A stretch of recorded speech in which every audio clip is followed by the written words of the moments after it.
The council chamber floated in the void between stars, a massive structure of crystal and metal that housed representatives from 400 different species.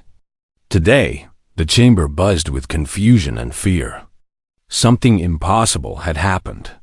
Rix stood at the central podium, his three eyes scanning the crowd of alien delegates. He had served the Galactic Council for 2 centuries, and in all that time, he had never seen such panic. His scaled hands trembled slightly as he activated the display screen.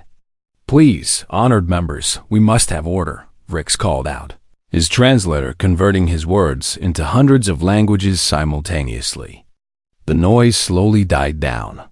"Dr. Kiara will explain what we have discovered." A small, floating creature drifted to the podium. Dr. Kiara's translucent body pulsed with bioluminescent patterns as she spoke. 3 days ago, our deep space monitoring stations detected a signal.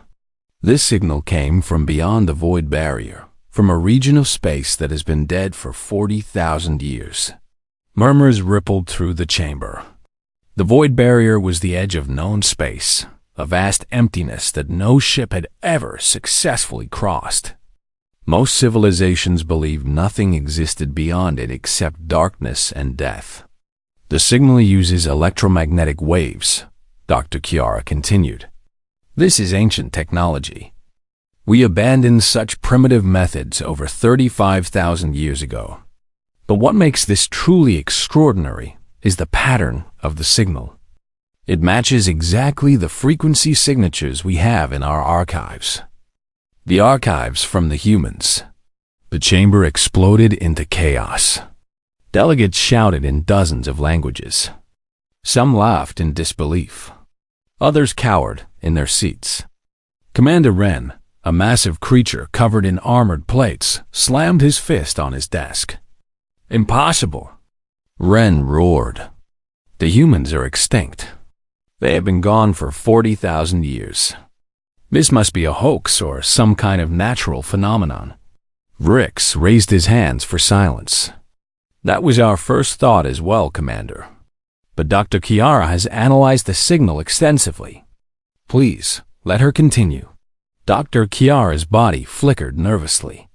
"I have compared this signal to every known natural source. It is artificial. It is deliberate. And it is definitely human in origin. But there is something more disturbing." She paused, her glow dimming. "The signal is not a distress call. It is not a greeting. When we translate it, the message contains only 3 words. The display screen behind her illuminated, showing the translation in the common galactic language. 3 words appeared in bold letters. "We are ready." The chamber fell into absolute silence. Every being present stared at those 3 words, trying to understand their meaning. A young delegate from the chorus species stood up, her voice shaking. "Ready for what? What does this mean?" "We do not know," Rix admitted. "That is what terrifies us. The humans disappeared without explanation 40,000 years ago. We have found no evidence of where they went or why they left. They simply vanished from their home world and all their colonies in a single day. And now, after all this time, we receive this message." An elderly counselor, his body withered with age, spoke in a quiet voice that somehow carried through the chamber. "Perhaps we should review what we know about the humans. Most of our younger members only know them as legends." Rix nodded and brought up historical files on the display. Images of humans appeared, bipedal creatures with soft skin and strange, forward-facing eyes. The humans were a relatively young species when they disappeared. They had only been part of the galactic community for 500 years.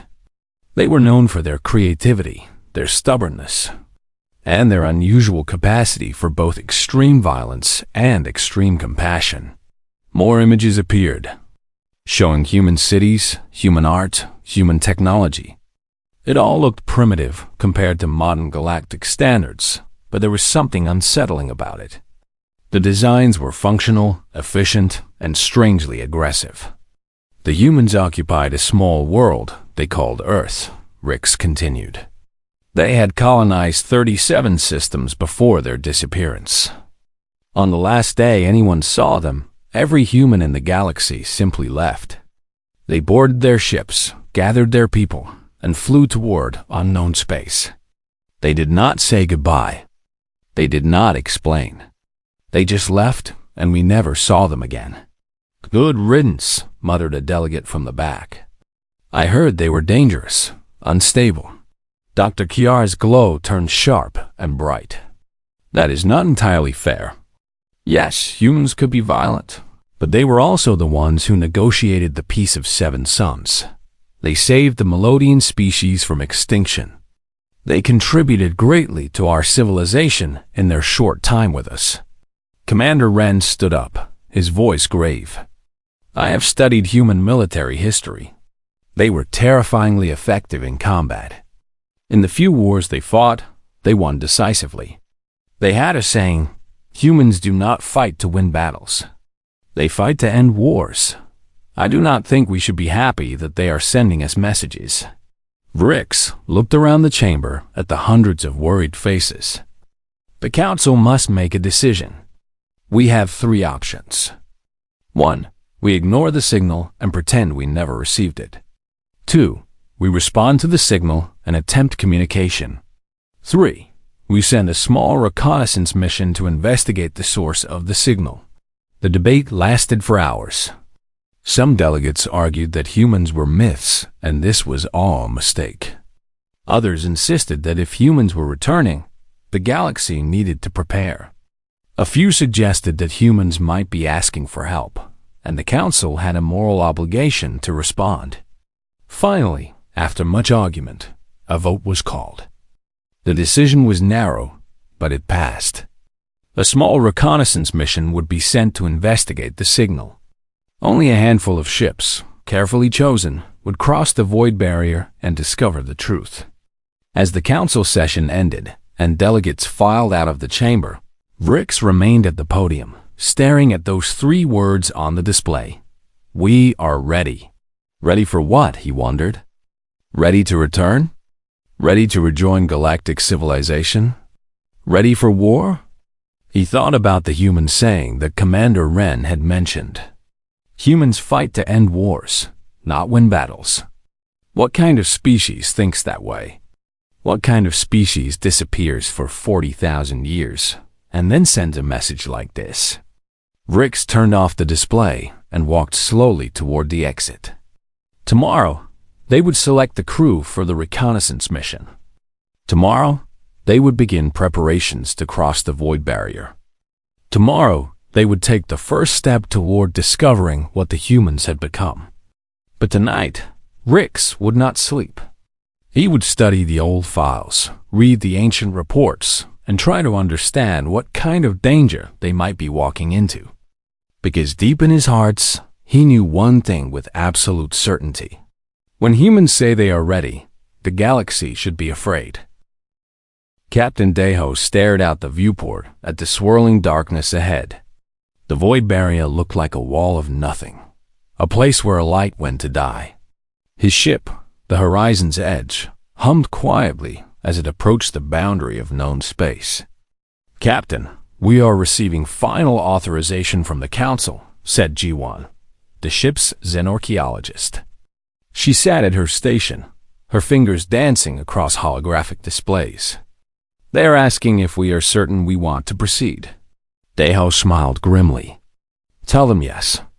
We did not come this far to turn back now.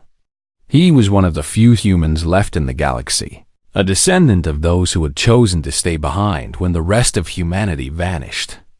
Growing up, he had been treated like a museum exhibit, something rare and strange. Other species would stare at him, ask him questions about his extinct relatives, and treat him with a mixture of fascination and pity. But Deho had studied his ancestors. He knew their history, their achievements, and their mysteries. When the Council asked for volunteers to investigate the signal, he had been the first to step forward. If humans were out there, he wanted to be the one to find them. Entering the void barrier in 10 seconds, announced Hana from the pilot's seat. She was a skilled navigator, one of the best in the fleet, and even she looked nervous. "All crew, secure your stations." The ship shuddered as it crossed the threshold. The viewport went completely black for a moment, and every instrument on the bridge went haywire. Alarms blared. Warning lights flashed. Then, as suddenly as it started, everything went quiet. "Status report," Daeho ordered. Minho, the ship's biologist, checked his screens. All systems normal. Hull integrity at 100%. Life support stable. "Captain, we made it through." "Look at this," Hana whispered, her voice filled with awe. Daeho looked out the viewport and felt his breath catch in his throat. Beyond the void barrier, space was alive with light. Dozens of young stars burned brightly, surrounded by swirling clouds of gas and dust. It was a stellar nursery, a region of active star formation. "This should not exist," Ji-won said, her hands trembling as she recorded data. "According to our maps, this region was dead, empty. There should be nothing here but void." "Then our maps were wrong," Daeho replied. "Scan for the signal source." "Where is it coming from?" The crew worked in silence for several minutes, their instruments probing the strange new region of space. Finally, Minho let out a sharp gasp. "Captain, you need to see this. I am detecting a megastructure. No, multiple megastructures. They are surrounding 7 different stars." The viewport display zoomed in, and Daeho felt his blood run cold. Around each of the 7 stars was a massive array of satellites, panels, and collectors. They were Dyson swarms, structures designed to capture and use the entire energy output of a star. But these were not like anything in modern galactic civilization. They were orders of magnitude larger, more complex, and more advanced. "Energy readings are off the scale," Hana reported. "Those structures are generating more power than our entire civilization uses in a year. And they are all connected by some kind of energy network. I've never seen anything like this." Ji-won pulled up new data on her screen. "I am detecting the signal source. It is coming from a structure orbiting a neutron star at the center of the system. Captain, the coordinates in the signal are leading us directly there. Can you translate more of the message?" Daeho asked. Ji-won worked furiously, comparing the signal to ancient human language databases. "Yes, there is more. The full message says, 'We are ready. Come to the following coordinates. See what we defended. See what we became.' Captain, what does that mean?" "Defended from what?" Daeho did not answer. He was staring at the space between the stars, noticing something he had missed before. There were scars in the fabric of space itself, places where the stars did not look quite right, where light bent in strange ways. "Minho, scan those anomalies." "What are they?" The biologist ran several scans, and his face grew pale. "Captain, these are signs of massive gravitational disruption. Something moved planets from their orbits. Something shattered entire worlds. This entire region shows signs of warfare on a scale I cannot even comprehend. And it is old.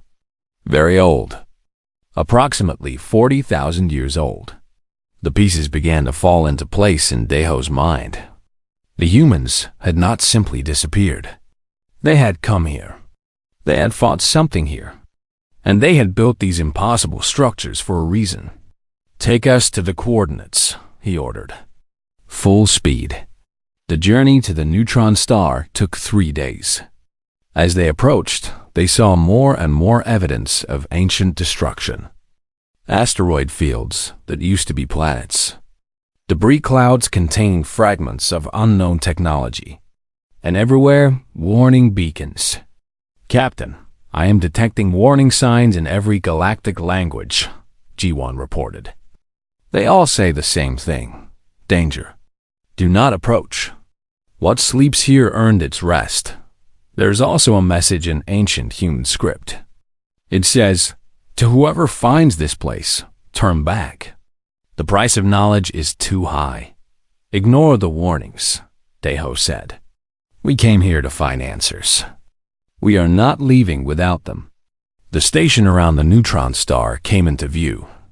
It was enormous, a structure the size of a small moon. Its surface was covered in symbols, warnings, and markers in hundreds of languages. But one section of the hull was different. It had a door, and above the door was a single human word: home. "I am detecting a scanning beam," Ada said. "It is targeting our ship." "No, wait. It is targeting you, Captain."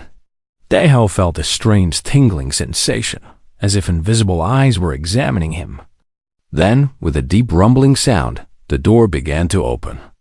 "Captain, the station is responding to your genetic signature," Minho said, amazement in his voice.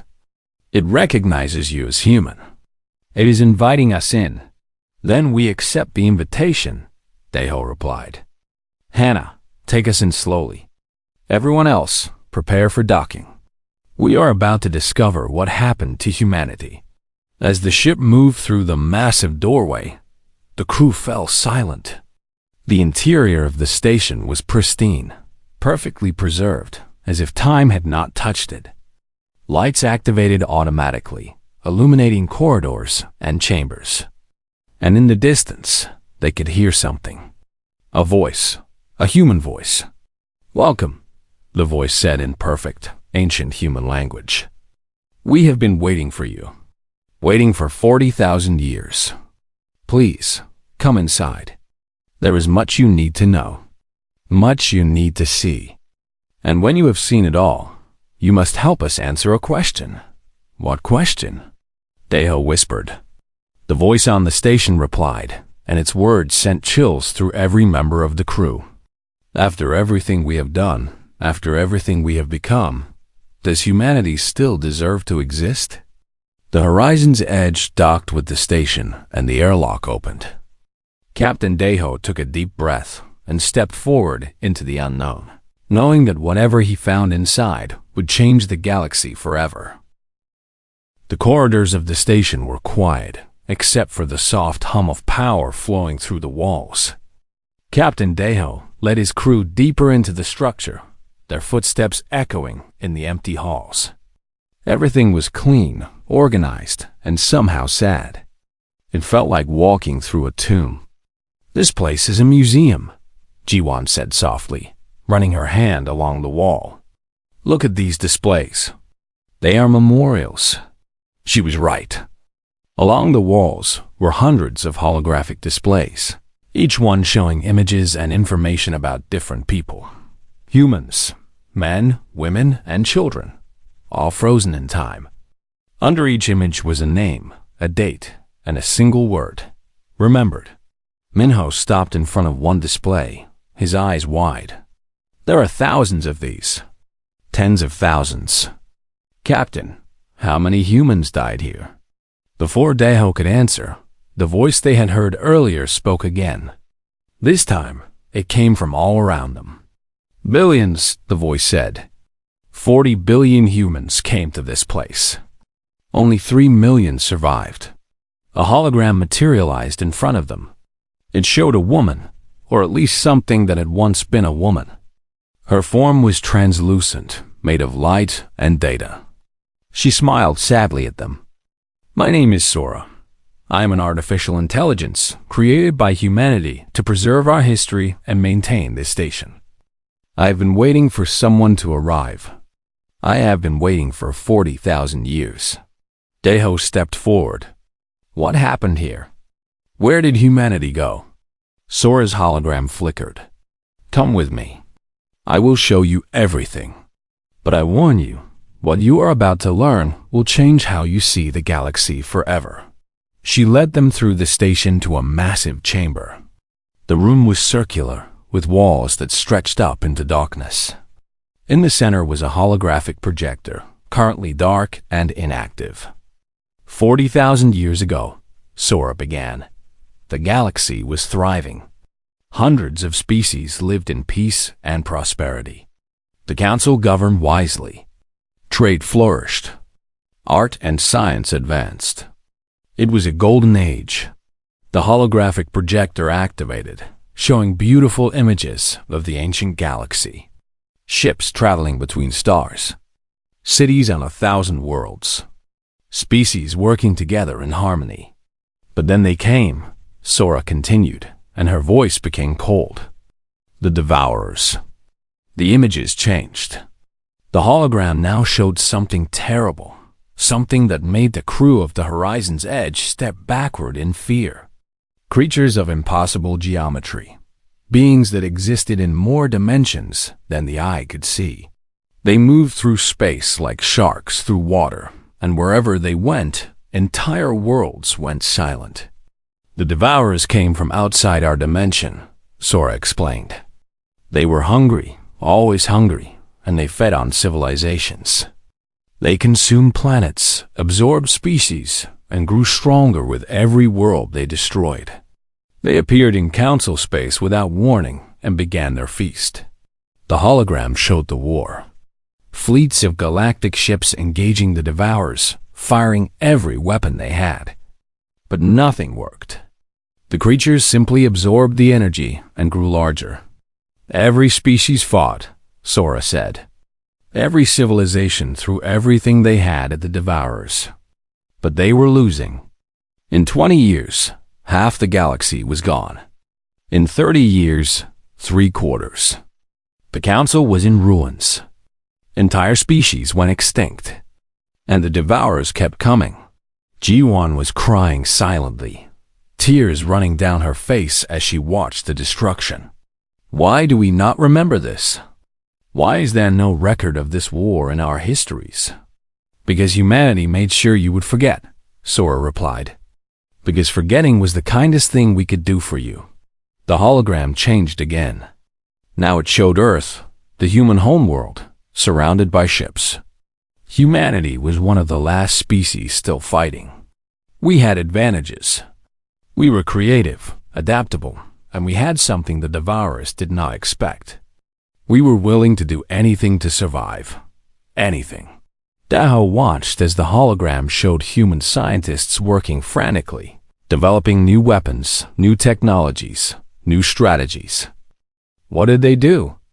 Everything, Sora answered. We modified our bodies, merged with machines, rewrite our DNA, abandoned every moral principle we once held sacred. We studied the Devourers, learned how they thought, learned how they fought. And then we became something new. Something terrible. Something that could fight them on equal terms. The hologram showed humans changing, transforming into beings that barely looked human anymore. Enhanced with technology, mutated with alien genetics, powered by energy sources that should not exist. We knew we could not win, Sora continued. The Devourers were too strong, too numerous. But we realized something. If we could trap them, if we could create a pocket dimension and lure them inside, we could seal them away from the rest of the galaxy. So that is what you did, Minho whispered. You trapped them. Not just them, Sora corrected. We trapped ourselves with them. We sent 40 billion humans into that pocket dimension, along with every devourer we could find. Then we sealed the door from the inside. For 40,000 years, humanity has been fighting in that pocket dimension, making sure the Devourers never escape. The crew stood in stunned silence. The magnitude of the sacrifice was beyond comprehension. And now? Daho asked. Why send the signal now? Sora smiled, and there were tears in her digital eyes. Because the war is over. We won. The last Devourer died 3 years ago. The humans who survived are ready to come home. But they need to know if the galaxy will accept them. A doorway opened in the wall, and cold mist poured out. Inside were rows of cryopods, each one containing a sleeping human. These are the survivors, Sora said. 3 million souls who have been at war for 400 centuries. They've seen things that would break your minds. They've done things that would horrify you. They are heroes and monsters, saviors and nightmares.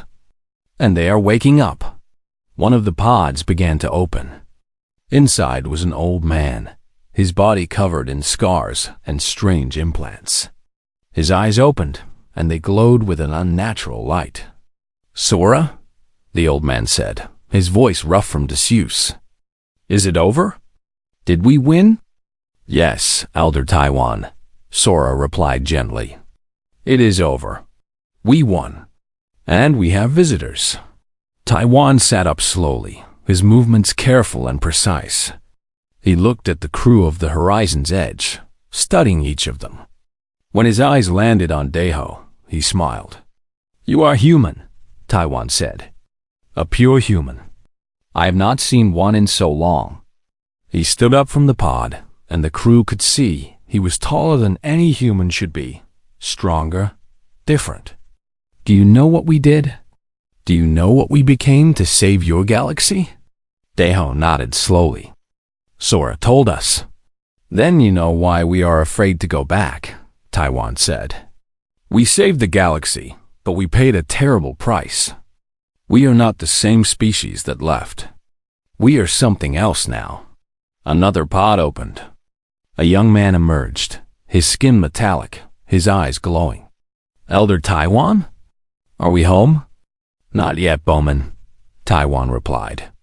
"But soon. Maybe soon." More pods began to open. Dozens, then hundreds, then thousands. The survivors were waking up, and each one was different, changed, transformed by 40,000 years of war. Hannah backed toward the door. "Captain, we need to report this to the council. They need to know what is coming." But Deho did not move. He stared at the waking humans, his distant cousins, his forgotten family. They had saved the galaxy. They had sacrificed everything. And now they were coming home. "Yes," he said finally. "The council needs to know. Because ready or not, humanity is returning." The council chamber was in chaos. Representatives shouted at each other, their translator devices struggling to keep up with the flood of angry voices. On the central display screen, images from the station played on repeat. Images of changed humans, of impossible technology, of weapons that could unmake stars. Rix stood at the podium, trying desperately to restore order. "Please, we must remain calm." "Calm?" roared a delegate from the Rexian Compact. "How can we be calm when an army of modified warriors is heading toward our space? You saw what they became." Captain Deho stood to the side of the chamber, watching the panic spread. He had returned to Council Space 3 days ago with his report. 3 days, and the galaxy was already tearing itself apart with fear. Jiwan approached him quietly. "Captain, Admiral Yuna's fleet will arrive within the hour. The Council wants you to be present when they make first contact." Deho nodded. "Have they decided how to respond?" "No," Jiwan said sadly. "Half want to welcome humanity back. Half want to mobilize every military force we have and prepare for war. And a few are suggesting we should simply surrender before the fighting starts." "There will be no fighting," said a new voice. Everyone turned. Standing at the entrance to the chamber was a man who had not been there a moment before. He wore simple clothes, but there was something about him that commanded attention. His eyes were kind, but ancient. Impossibly ancient. "My name is Suho," the man said, walking calmly to the podium. "I am humanity's appointed ambassador. I am here to speak on behalf of my people." Guards moved to stop him, but Rix held up his hand. "Let him speak. We granted humanity the right to address this council." Suho stood at the podium and looked around the chamber. "I understand you are afraid. I would be afraid too, if I were you. You have seen what we became, what we did to survive. But I want you to understand something. We did not want this. We did not choose to become monsters. We did it to save you." A delegate stood up, her voice shaking with rage. You say you saved us? We do not even remember being in danger. For 40,000 years, we have lived in peace. Exactly, Suho replied gently. 40,000 years of peace. Do you know why? Because we made sure the Devourers never reached you. Because we fought them in a place where you would never have to see the horror. Because we wanted you to live, even if it meant we could not. The chamber fell silent. Suho continued, his voice calm but filled with deep sadness.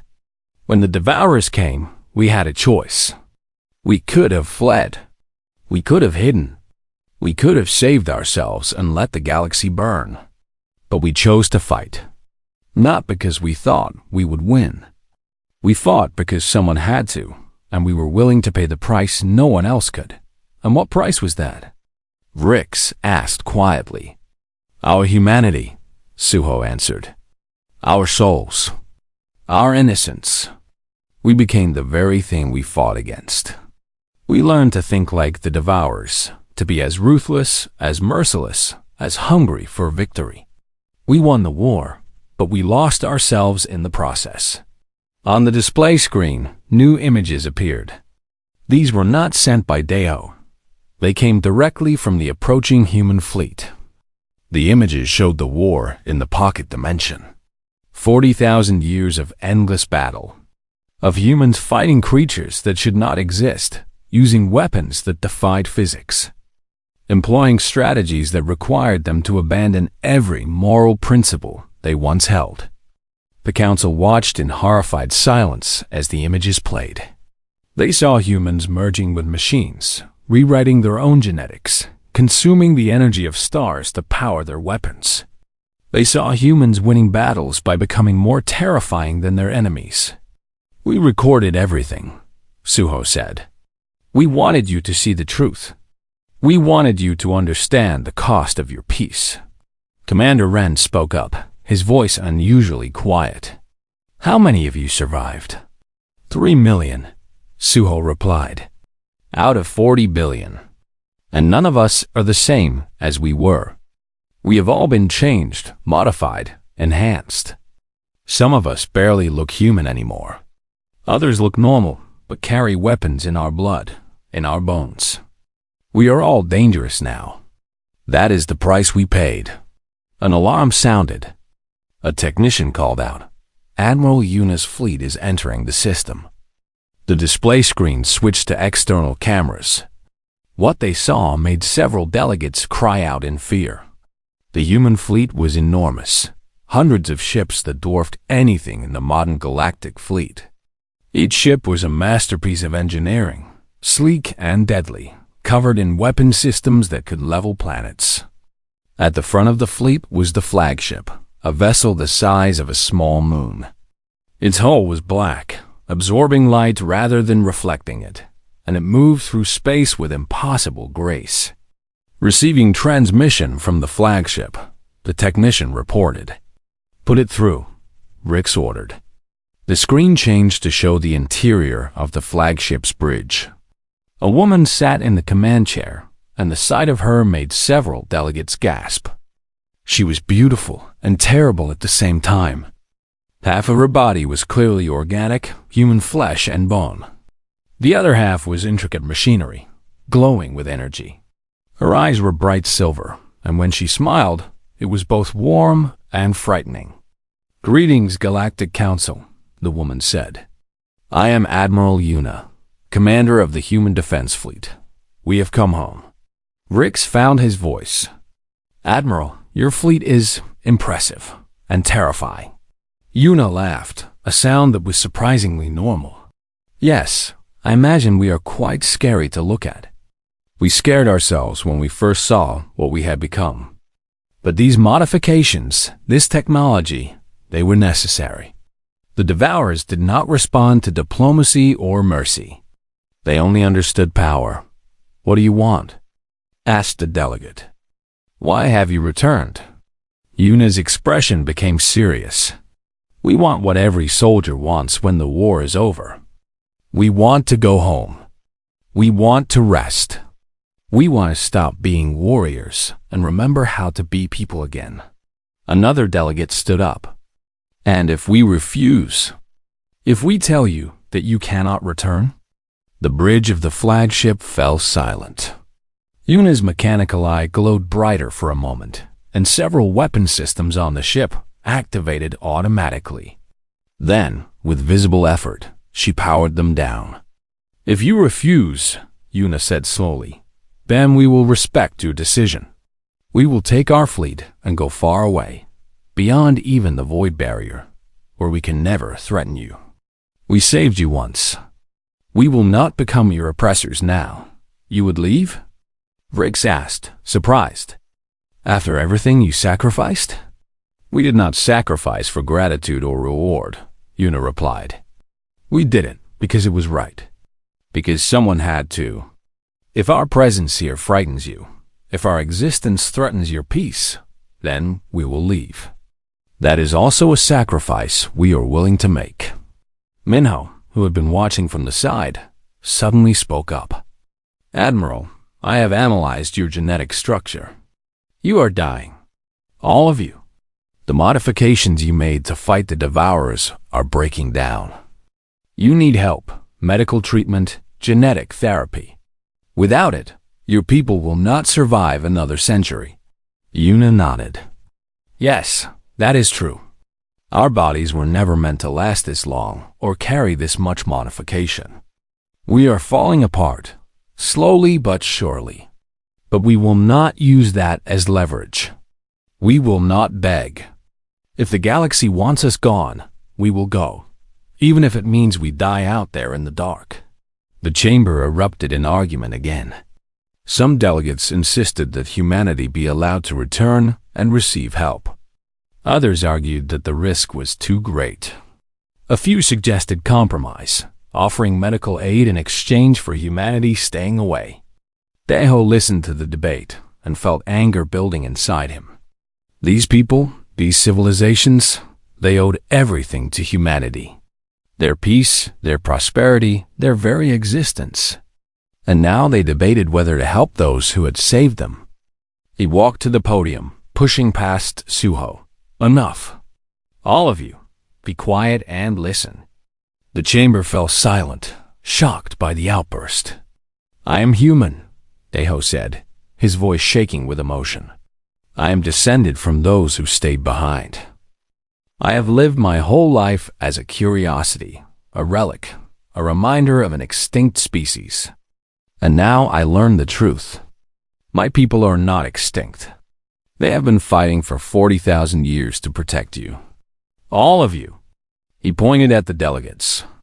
You sit here in comfort and safety because humans chose to sacrifice themselves. You debate and argue while the people who saved you are dying. Shame on you.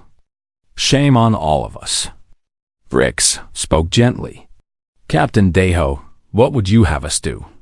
Deho looked at the screen showing Admiral Yuna. Give them Earth.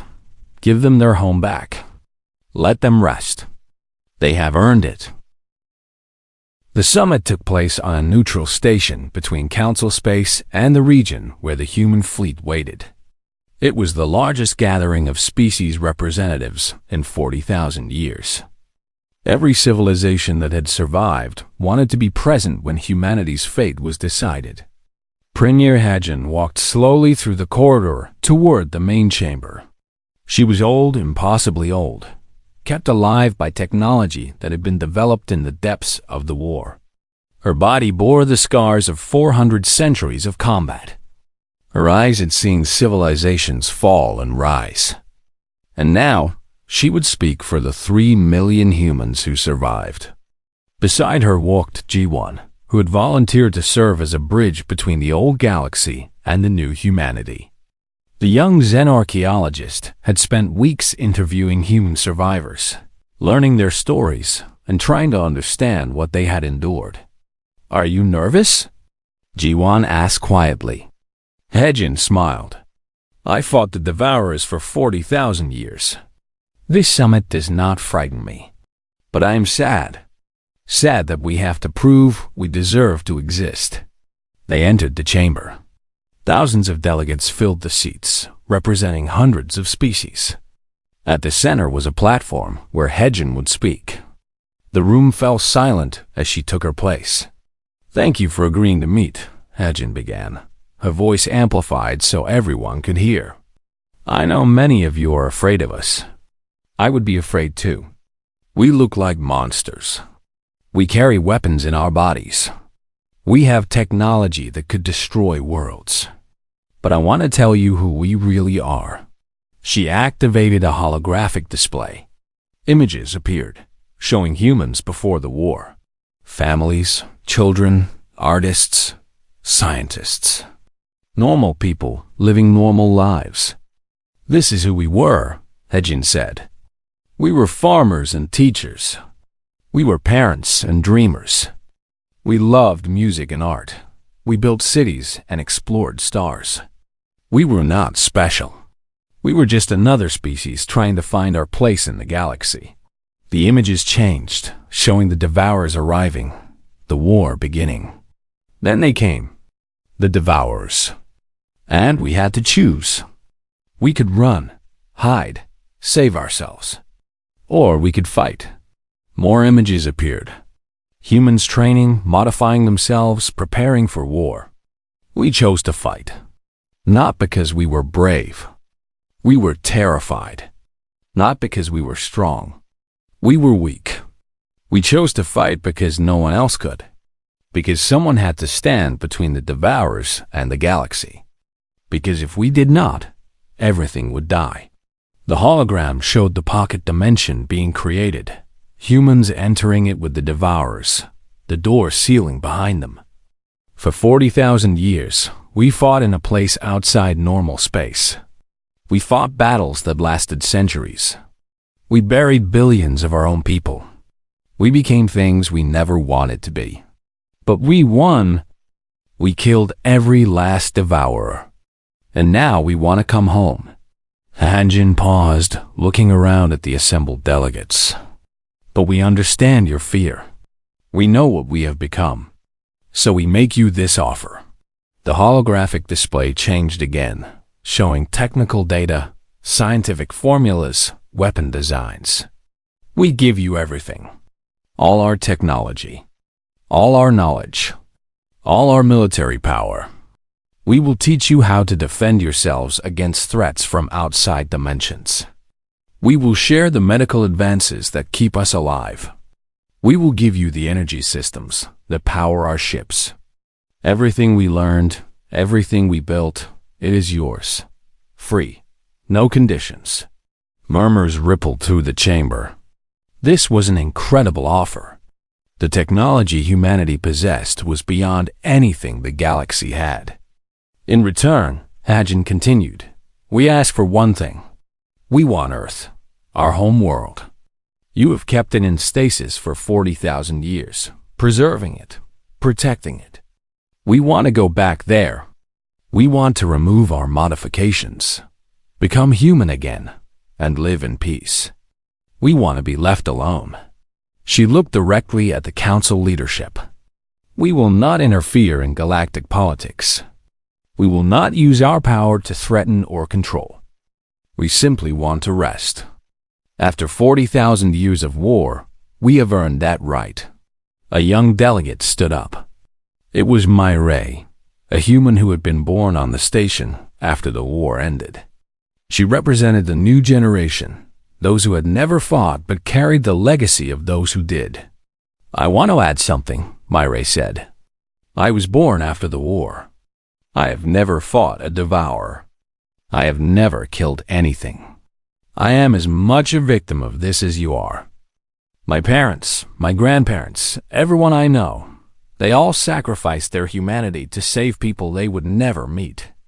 And now I see those same people debating whether we deserve to live." Her voice shook with emotion. "We did not ask to be born into this. We did not choose to be weapons. We just want a chance to be normal, to live without war, to remember what it means to be human. Is that too much to ask?" The chamber was silent. Then, slowly, Captain Deho stood up. "I am human," he said. a descendant of those who stayed behind. I have lived in this galaxy my whole life, and I can tell you this, if humanity had not sacrificed themselves, none of us would be here. We owe them everything. To deny them peace now would be the greatest injustice in galactic history. More people stood. Ji-Wan stood. Minho stood. Even some of the alien delegates stood, adding their voices to the call. We support humanity's return, they said, one after another. But not everyone agreed. Rick stood, his expression troubled. I do not doubt humanity's sacrifice, he said. I do not question their right to exist. But I must ask the difficult question. What happens when the next crisis comes? What happens when another threat emerges? Will humanity be able to resist the call to become weapons again? Hajin looked at him, and there was deep sadness in her eyes. That is our greatest fear, too. We know what we are capable of. We know how easy it would be to fall back into old patterns. That is why we want to be isolated. We need time to heal, to remember how to be people, to break the weapons we built into ourselves. If you cannot, Rix pressed. If the modifications are permanent, if you can never truly go back, then we will die trying, Hajin replied. We will spend whatever time we have left attempting to reclaim our humanity. And if we fail, if we remain weapons until the end, then at least we will die on Earth, in the place where humans first looked up at the stars and dreamed of something better. Admiral Yuna appeared via hologram. She had been listening from her flagship. Commander Vrix, I understand your concern, but I want to show you something. Her hologram changed.